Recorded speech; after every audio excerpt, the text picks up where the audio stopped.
Tudo bem, Guilherme Boulos? Como você está? Bem-vindo. Boa tarde, Rovai. Boa tarde, Dri. Todo mundo que está acompanhando a gente aqui na Fórum. Prazer estar aqui. Por elegância, você, hein? Eu aqui devia ter vindo, me preparado para essa entrevista. Bicho, eu estou aqui no meu gabinete e esse são ossos do ofício, né, Rovai? O traje obrigatório, tem um código de vestimenta na Câmara Eu sei. que obriga a usar paletó e gravata para os parlamentares, senão você toma advertência. Olha que loucura, né? Quer dizer, o Aquele que bolsonarista foi de pode. pijama não tomou, né? Pois é. Não, o outro bolsonarista que usa peruca na tribuna para fazer transfobia, isso não é infringir o código de costumes da Câmara. Agora, não usar a gravata, enfim. Boulos, quero começar pelo esse vídeo que você viu aí, né? Mas não pegando só a questão do Kim, participação do Stedley na CPI ontem, né? Qual a tua avaliação? A gente pôs vários vídeos aqui. Eu já te adianto, eu achei que foi uma aula, assim. Eu sei que o Stedley é bom, mas não imaginava que ele ia se sentir tão à vontade ali, porque não é um lugar tranquilo para estar, né, Boulos? Não, com certeza. Sim, nós temos que começar pela completa falta de sentido e de objeto dessa CPI do MST. Uma CPI ela tem que se formar obrigatoriamente por um fato determinado. Você precisa ter um fato determinado. Então, não existe CPI da corrupção. Você pode fazer uma CPI do caso das joias do Bolsonaro, como, por exemplo, nós estamos defendendo. Não existe CPI da desigualdade social. Não existe isso. Então, não existe uma CPI do MST. Né? Então, já houve, no princípio, na formação da CPI, uma subversão de sentido do que é uma CPI. E os bolsonaristas e parte da bancada ruralista se aproveitaram de que, naquele momento, o governo estava tendo muita dificuldade para organizar a sua base aqui na Câmara e conquistaram uma maioria na CPI para usar ela, tanto para atacar o movimento social, criminalizar o movimento social, como para constranger o governo. A partir do momento que essa maioria artificial bolsonarista foi revertida, com a troca de membros que hoje estão entrando na base do governo, a CPI está indo ladeira abaixo ao declínio. E eu acho que ontem a intervenção do João Pedro Stedley mostrou, quer dizer, o debate que precisava ser feito é esse que ele coloca, é um debate sobre reforma agrária, um debate histórico sobre a questão agrária no Brasil, sobre o papel dos movimentos sociais, não um debate rebaixado de pegadinha, como a mesa da CPI do MST buscou fazer ao longo desses meses. Então, acho que o governo foi cirúrgico e foi importante não só para reverter o processo de criminalização do movimento social, mas para mostrar a importância do movimento social, tanto rural quanto urbano no Brasil, e como o movimento social é um instrumento para que a sociedade avance nos direitos. Aliás, você falou da CPI do escândalo das joias, essa seria uma boa CPI, né? Porque as informações que a gente está tendo aí era uma quadrilha mesmo, né? Uma verdadeira crime para vender esses objetos. Eu queria o seu comentário sobre esse escândalo e vai chegar aí, quem é o Bolsonaro era o chefe desse comércio aí, desse né, de joias aí. Essa feira do rolo que eles montaram com patrimônio da presidência da República. É escandaloso. Inclusive, Dri, nós estamos ajudando a coletar assinaturas para abrir a CPI das joias. Tá? Porque quando esse debate apareceu na CPMI do 8 de janeiro, o que eles disseram? Não, o objeto da CPMI do 8 de janeiro é o golpe, embora pode haver uma conexão desse escândalo ter ajudado a financiar atos golpistas. Mas então que formemos uma CPI, porque é um caso atrás do outro. Ontem, inclusive, eu fui na tribuna aqui da Câmara, Adri, para tratar disso. É escandaloso. Se a gente pegar os fatos, os dados que a Polícia Federal, não aqueles que ela ainda está investigando, mas aqueles que a Federal já tem provas. Nós estamos falando do Mauro Cid, ajudante de ordens da Presidência da República, no WhatsApp dele está ali escrito que foi quanto pagou, que dia pagou para o presidente da República à época, em dinheiro vivo, por venda de patrimônio da Presidência da República. Nós estamos falando dele ter vendido relógios e por aí vai, por mais de 300 mil reais, e esse dinheiro, não é que, onde está o dinheiro? O dinheiro está na conta do pai dele, que foi general do Exército. Quer dizer, são coisas muito graves. Tem ali, como dizia o Leonel Brizola, rabo de porco, focinho de porco, ou seja, é porco. Tá mais do que evidente a mutreta, né, a corrupção miliciana que o Bolsonaro fez com os suas figuras mais próximas, inclusive envolvendo gente das Forças Armadas, o que é absolutamente lamentável. Então, isso precisa ser investigado. A Polícia Federal está fazendo o seu papel, fazendo a investigação, né, o Ministério Público. Agora, eu acho que sim, cabe uma CPI das joias e nós estamos trabalhando para ter as assinaturas dela aqui na Câmara dos Deputados. Seria ótimo. Ô, Boulos, eu estava analisando a pesquisa Quest agora, que antes de você entrar para os nossos internautas, eu faço um comentário com o Fala Rovai, né, que vai separado, eu fiz a análise da Quest Genial. E lá no Sudeste, o Lula bateu em 55%, lá aqui no Sudeste, você está no Centro-Oeste, mas para mim aqui no Sudeste, o Lula bateu em 55% de aprovação. Aí eu estava aqui dizendo para as pessoas, se ele está com 55% de aprovação no Sudeste, isso quer dizer que ele já está com 60% ou mais de aprovação em São Paulo, capital. Porque em São Paulo, capital, ele ganhou a eleição do Bolsonaro. Né? E aí os índices lá mostram que quanto mais as pessoas votaram no Lula, mais elas estão com o Lula ainda hoje. E que uns 25% dos que votaram no Bolsonaro, 25% mais precisamente, hoje já aprovam o Lula. Quer dizer, você teria um quarto do eleitorado ali de São Paulo que votou no Bolsonaro, votou no Tarcísio, e que hoje já estaria aprovando o governo Lula. Boa notícia isso daí para você, hein? A boa notícia para todos nós, né, Rovai?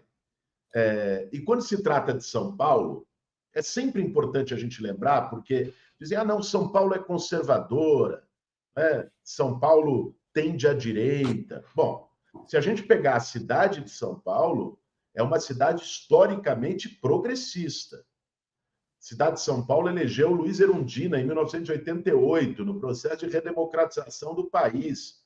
Uma mulher nordestina, prefeita de São Paulo, elegeu Marta Suplicy, 12 anos depois, elegeu Fernando Haddad. A cidade de São Paulo é uma cidade que também agora derrotou o Bolsonaro, como você trouxe.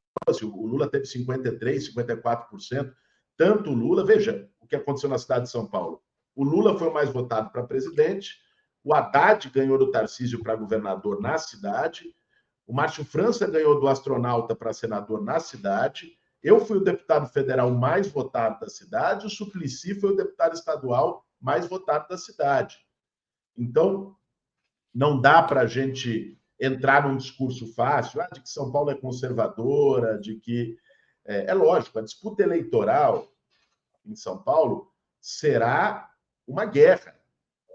E sabe por quê? Porque o atual prefeito, que tem uma avaliação medíocre e uma gestão medíocre, vai usar de toda a máquina e de todos os recursos, não só de estrutura, mas também de fake news, ainda mais agora que se alinhou com o bolsonarismo, para fazer um jogo baixo na campanha. Então, vai ser uma disputa muito dura, vai ser uma disputa difícil, mas o meu objetivo, Rodai, é que a gente possa fazer no ano que vem, claro, além de valorizar esse apoio do presidente Lula, né, que estará na campanha e já expressou mais de uma vez o seu posicionamento sobre a eleição de São Paulo no ano que vem, de construir uma candidatura que terá uma aliança forte com as políticas do governo federal, porque aí nós temos um tema, o prefeito, numa arrogância absoluta, diz que não precisa de programas federais, diz que o Minha Casa Minha Vida não vai funcionar na cidade de São Paulo, e por aí vai. E, ao mesmo tempo, discutir os problemas da cidade, que são muitos.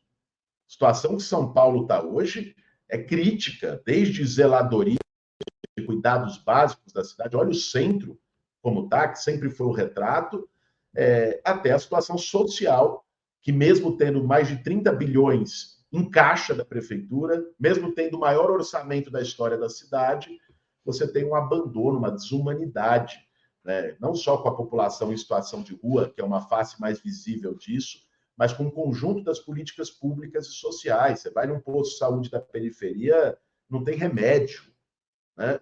É um descaso completo com os serviços mais básicos da gestão municipal. Eu quero fazer esse debate no ano que vem.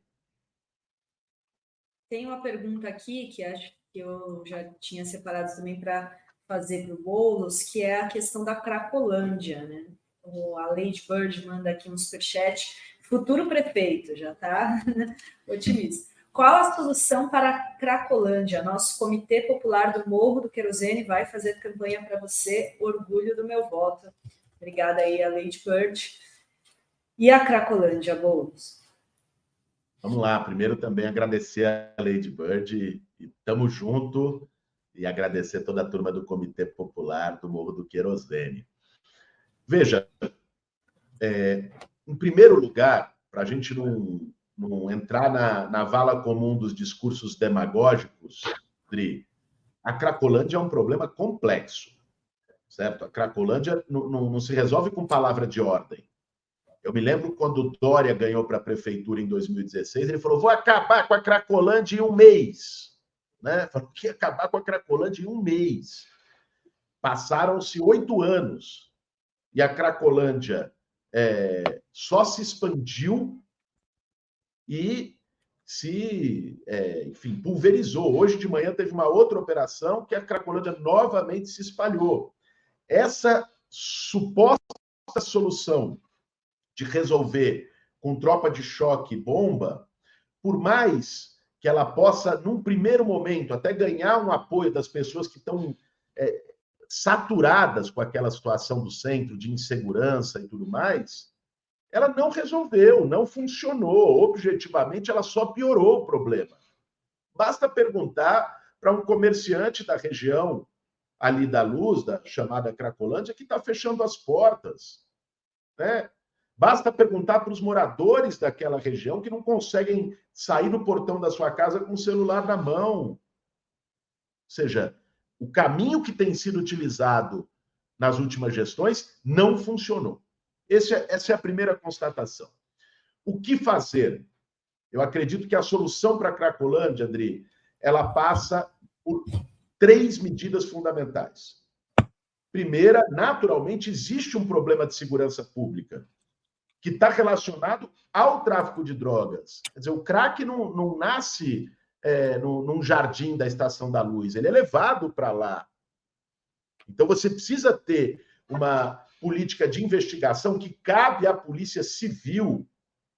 E, lógico, tem uma atuação da Prefeitura com a Guarda Municipal, que, aliás, é totalmente subdimensionada em São Paulo. A Guarda Municipal de São Paulo tem um efetivo menor que a do Rio de Janeiro, que tem metade da população de São Paulo, mas tem uma atuação que precisa ser feita em sintonia e, sobretudo, com protagonismo do governo do Estado, que é quem tem autoridade sobre as polícias e, particularmente, sobre a Polícia Civil, que tem objetivo investigativo.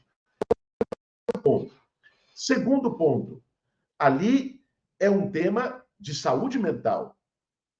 Agora, você achar que uma pessoa que está viciada no crack, ela vai procurar um CAPS, ela vai procurar um atendimento, é uma ilusão. O caminho tem que ser inverso, você tem que fazer busca ativa. O que nós defendemos é que tenha CAPS móvel naquela região. Você levar o serviço de atendimento à saúde mental para lá, para que possa fazer esse atendimento. Aí você tem várias medidas. Eu tive a oportunidade de fazer meu mestrado em psiquiatria, estudei psicanálise e tenho dialogado com vários especialistas na área. Você tem desde redução de danos até internação. Você vai ver isso conforme cada caso. Né? Não tem solução em bloco na psiquiatria no tema de saúde mental. Então, você tem que ter essa atenção à saúde mental. E o terceiro e último ponto é uma intervenção social na região. O problema da Cracolândia, ele é de segurança, ele é de consumo abusivo de drogas, mas ele também é um problema de falta de moradia e de falta de emprego. E esses problemas se alimentam, Dri. Porque imagine, a pessoa está desempregada, sem teto, jogada na rua, desalentada, sem esperança, isso induz e pode levar ao consumo de drogas. E quando ela vai e entra no vício, isso dificulta que ela consiga uma solução. O Estado tem que estender a mão e dizer o seguinte, olha, tem que ter acolhimento emergencial, né, seja em locação social, seja em abrigos, e ao mesmo tempo, esse é um projeto que eu defendo já de longa data, tem que ter frentes de trabalho, porque não basta você acolher a pessoa, e aliás precisa ser um local digno, decente, você precisa dar oportunidade para a pessoa se reerguer e reconstruir sua vida. Hoje você tem a zeladoria da cidade abandonada, praça virando matagal, uma série de pequenas obrinhas de infraestrutura em calçada, e não sei o quê, que poderia ser feita por frente de trabalho. Aí é um ganha-ganha para a cidade. Você está dando um salário para aquela pessoa que estava totalmente na lama e, ao mesmo tempo, você está melhorando os cuidados com a cidade. Então, eu acredito que são essas ações combinadas que podem dar uma solução para o problema da Cracolândia, sabendo que é um problema complexo e que precisa ser tratado dessa forma, com menos demagogia, para acabar com a Cracolândia. Olha as pataquadas que eles estão fazendo. O Ricardo Nunes junto com o Tarcísio. Vou levar para o Bom Retiro, vou levar para baixo da Ponte Estaiadinha. Pelo amor de Deus, gente. Só piora a situação, só gera mais insegurança para as pessoas que são daquela região também. O Boulos, tem você sabe, nós moramos em Santos atualmente, né? Então, as idas a São Paulo, nós não estamos vivendo São Paulo intensamente. Eventualmente, tenho ido a São Paulo. E o que sempre me assusta muito é a quantidade de moradores de rua, ou moradores na rua também, né? E em situação de rua. E muitas crianças andando, perambulando, crianças cada vez com idades menores que, há um tempo atrás, você via crianças de 10, 11, 12. Hoje você tem crianças de 5, 4, 3 anos já caminhando e pedindo, por exemplo, em lugares como a Paulista. Né? Eu sei que uma das áreas tuas aí, né, tua principal área, a área de tua origem, é a habitação. Né? E eu queria saber como você pensa essas duas coisas. Uma que é a habitação popular, né? E a outra que é essa de conseguir, de alguma maneira, fazer com que essa situação, se não vier a ser extinta, porque a gente sabe que não é assim, né, diminua muito. São Paulo tem projeto para isso, na questão dos moradores em situação de rua que estão fora do crack, que é outra coisa. Vai, eu tive a oportunidade aqui, como deputado federal, de participar de 2 iniciativas importantes nesse ano. Primeira, eu fui vice-presidente da comissão mista da MP do Minha Casa Minha Vida, e apresentamos várias emendas para o texto. Uma delas é a inclusão de população em situação de rua entre os grupos prioritários para ser atendido por Minha Casa Minha Vida. Outra delas é que o Minha Casa Minha Vida possa também ajudar a financiar a requalificação de imóveis abandonados no centro das cidades. Essas coisas estão interligadas. Você pega o nível de abandono que a gente tem hoje, por exemplo, no centro de São Paulo e no centro de várias outras capitais brasileiras, inclusive de Santos. Quando eu estive aí, vi o centro histórico antigo da cidade, também no nível de abandono, só porta fechada, as coisas largadas. Você ter uma linha de financiamento federal para ter a reforma, a requalificação, o retrofit desses imóveis para habitação de interesse social. E não só para habitação de interesse social, tá? Vale dizer que os centros, uma revitalização real de centro, ela envolve usos mistos. Uso comercial, uso cultural, de lazer, habitação social, habitação para classe média. Ou seja, essa diversidade de convivência que os centros das cidades têm. A outra iniciativa que nós estamos agora construindo, junto com o ministro Silvio Almeida, eu fui nomeado coordenador de uma mesa de trabalho sobre população em situação de rua, para ajudar, contribuir com o processo da construção de política federal para a população em situação de rua. Porque é um tema, que em São Paulo é gritante, nós temos a maior população em situação de rua da história da cidade, mas que também no Brasil tem crescido muito. E a solução para a população em situação de rua, ela tem etapas, certo? Lógico, você precisa de uma solução emergencial. E, lamentavelmente, a cidade de São Paulo, que é a mais rica do Brasil e com a maior população em situação de rua do Brasil, 53 mil pessoas morando nas ruas, de 200 e tantas mil no Brasil, ou seja, tem quase um quarto da população em situação de rua do país na cidade de São Paulo, não tem feito a lição de casa. Tem 53 mil pessoas na rua e tem 20 mil vagas em abrigos emergenciais da prefeitura. Ou seja, é muito pouco. E ainda mais quando se considera uma prefeitura com caixa cheio. Agora, essa solução emergencial, ela não basta. Esses abrigos têm que ser melhorados, têm que ter melhor qualidade, têm que ser humanizados, tem que ter acompanhamento de assistente social, de psicólogo. Você tem uma incidência forte de problemas psíquicos e mentais na população em situação de rua, pela situação de degradação social.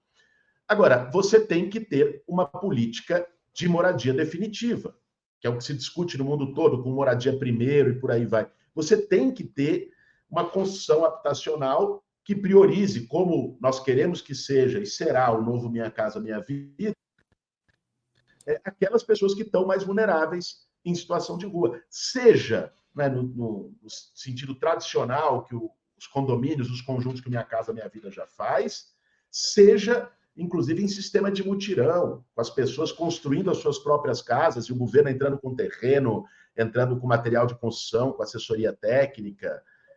Ou seja, existem várias alternativas que não têm sido exploradas de forma devida, não só em São Paulo, mas em várias cidades do país.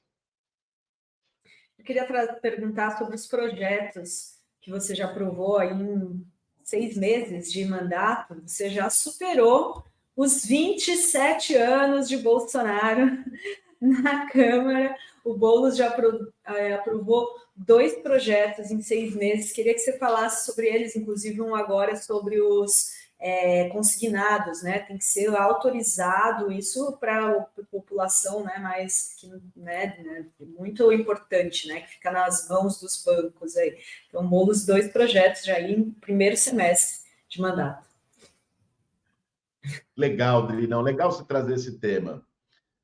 Porque, assim, eu fiz uma escolha no início do meu mandato, que foi fazer um mandato para ter um resultado prático mais efetivo. Porque você pode fazer um mandato, eu respeito também quem faz essa escolha, mas muitos esperavam que eu fizesse um mandato só de enfrentamento, de briga, né? E nós fizemos também as brigas necessárias aqui nas comissões, em vários momentos. Mas eu optei, por exemplo, por não entrar em nenhuma das CPIs, né? E optei por fazer um mandato que tivesse resultados práticos do ponto de vista da produção legislativa. Então, eu estou em 6 comissões da Câmara, inclusive na Comissão Mista do Orçamento, na Comissão de Constituição e Justiça, que é a principal da Casa. Sou vice-presidente da Comissão de Desenvolvimento Urbano, que tem uma relação com a minha área. Tive na MP do Minha Casa Minha Vida. Assumi mais de 25 relatorias de projetos em comissões e, com muita batalha, conseguimos aprovar esses 2 projetos. O primeiro deles foi um projeto que, para mim, é muito caro, que é o das cozinhas solidárias.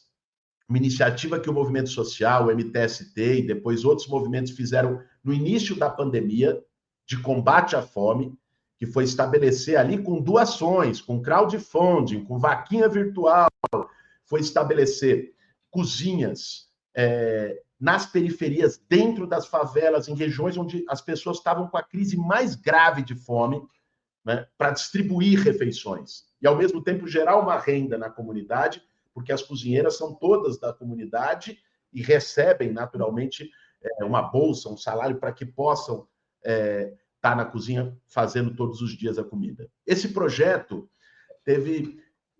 produziu 2 milhões de refeições em 2 anos da Cozinha Solidária, sem recurso público, só com doações. E aí minha primeira iniciativa como parlamentar foi fazer um projeto de lei para transformar isso em política pública. E nós conseguimos aprovar esse projeto, foi sancionado pelo presidente Lula, e agora o Brasil tem um programa social de cozinhas solidárias, junto com o programa de aquisição de alimentos, que, como não tinha orçamento, já foi aprovado no ano passado, não tem orçamento para esse ano, mas ele vai se iniciar no ano que vem, esse programa, para fazer, espero eu, já centenas ou milhares de cozinhas pelo Brasil todo e ser um dos pilares da política de combate à fome do governo Lula. E o segundo projeto que você citou, Dri, ele surgiu de várias denúncias que a gente recebeu no gabinete de pessoas, especialmente aposentados, pensionistas, ou mesmo servidores públicos, que, quando a pessoa se aposenta, ela começa a receber uma enxurrada de ligações de financeira, de banco, que, inclusive com vazamento de dados do INSS, que as pessoas não teriam como saber que alguém se aposentou, ligando, você tem direito a 10 mil, aqui te oferecendo um crédito de 20 mil. Né? E, às vezes, as pessoas dão um ok no telefone, e mesmo sem assinar nenhum tipo de contrato, a financeira, o banco, ia lá e depositava o dinheiro na conta da pessoa. A pessoa, muitas vezes desavisada, pegava, gastava alguma coisa e tal, e no mês seguinte vinha a prestação, com juros altíssimos, e é consignado. Ou seja, a pessoa não tem como não pagar, já retém na fonte. Então, a partir dessas denúncias, que projeto que a gente aprovou? Foi o seguinte, o banco fez um empréstimo não autorizado pela pessoa, né? Primeiro, a pessoa não tem custo com nenhum encargo, não tem que pagar coisa nenhuma, né? O banco depois faz o estorno, mas, de antemão, o banco vai ter que pagar uma multa para a pessoa de 10% do valor do empréstimo. Então, se o empréstimo era de 20 mil reais, o banco vai ter que, dos 20 mil que ele botou na conta da pessoa, quando ele for retirar, ele só vai poder retirar 18. E vai ter que deixar 2 na conta da pessoa como pagamento pelo transtorno que a pessoa, por vezes, teve. Então, isso é uma forma de inibir as financeiras e os bancos de terem essa prática. Não foi fácil aprovar aqui, vocês devem imaginar, tudo que enfrenta interesse de banco é bravo, porque eles têm muito poder no país. Mas conseguimos aprovar, felizmente, na semana passada. Então, já agora aprovado na Câmara, vamos acompanhar a aprovação no Senado e lutar para que seja sancionado ainda esse ano para acabar com o golpe do consignado de vez. Rodrigo, o Boulos está cheio de compromisso lá. Vou só abrir a palavra para o destaque final dele. E deixa eu ler só 2 superchats que são para ele, que é o da Day Andrade. Boulos, inclua no Minha Casa Minha Vida Bioconstrução. E a Solange Donofrio. Boulos, meu filho passou no concurso da prefeitura para professor de matemática. Não vemos a hora de te ver como prefeito de São Paulo. E tem aqui a Sibeli Simão, que leque de forças políticas Boulos já tem e como ampliar para ganhar a eleição em São Paulo, tendo Tarcínico como governador. Bom, primeiro agradecer a Solange, desejar muita força aí para o filho dela que passou no concurso. As duas questões. Primeiro, o Minha Casa Minha Vida também foi outra emenda que a gente conseguiu aprovar na lei, que é o subsídio verde. O que é o subsídio verde? Não somente para técnicas construtivas, mas, por exemplo, para energia solar, para água de reuso. Os empreendimentos que utilizarem técnicas sustentáveis, seja na construção, seja na geração de energia, podem receber um plus, ou seja, um valor a mais. Você tem um estímulo para a utilização dessas técnicas. Então, isso a gente já conseguiu aprovar, já é lei, e vamos brigar para que seja implementado. E a questão do Tarcísio, veja, todas as pesquisas têm mostrado, inclusive as pesquisas que a gente tem acesso na campanha e tudo mais, o principal cabo eleitoral em São Paulo se chama Luiz Inácio Lula da Silva. Não é o Tarcísio. O Bolsonaro, inclusive, aliás, o prefeito tem uma relação muito curiosa com o Bolsonaro. Então, ele quer o Bolsonaro, fica ali toda hora e tal, lambendo a bota do Bolsonaro para receber o apoio, mas, ao mesmo tempo, ele fica dizendo: eu não sou bolsonarista, não sei o que e tal, porque sabe que a cidade de São Paulo não é bolsonarista. Então, e o governo do Tarcísio, vamos ser francos, não disse a que veio. Ao contrário, a única coisa, a marca do governo do Estado de São Paulo, com a força que tem o Estado, a marca dele é querer vender a Sabesp a qualquer custo. Não tem um programa, não tem uma iniciativa. Então, eu estou muito confiante num trabalho conjunto com o presidente Lula e num diálogo com todos os setores da cidade de São Paulo. Nós vamos dialogar com as periferias, com os movimentos sociais, com o movimento sindical, com setores aos quais, historicamente, eu sou ligado e tenho esse compromisso, mas vamos dialogar também com o centro expandido da cidade, vamos dialogar com a classe média da cidade, vamos dialogar com comerciantes, com empresários, com todas as associações da cidade de São Paulo e as representações das várias faces da cidade de São Paulo para construir um projeto que seja para todos e todas da nossa cidade. Boulos, estou me despedindo aqui de você, mas antes mandando um beijo do João Pedro das Mercês, o nosso desenhista autista, que diz que te ama muito. E a Débora Bianchini, grande João Pedro, diz que para vencer para prefeito de São Paulo tem que olhar mais para os evangélicos, sobretudo nas comunidades, ocupar este espaço. E ela diz aí já: Boulos, prefeito. Obrigada, Débora. Vai lá, Boulos, senão o Diego não me deixa mais falar contigo. Um beijo, meu irmão. Obrigada, Boulos. Valeu, Rovai. Valeu, Dri. Satisfação enorme sempre falar com vocês da Fórum. A correria é por causa da agenda aqui na Câmara, está tendo as comissões e tal. Tem um pulinho aqui no gabinete para a gente poder fazer essa entrevista, mas vou correr lá embaixo de novo. Valeu, viu? Vai lá, manda um abraço para o Diego. Boa tarde. Valeu.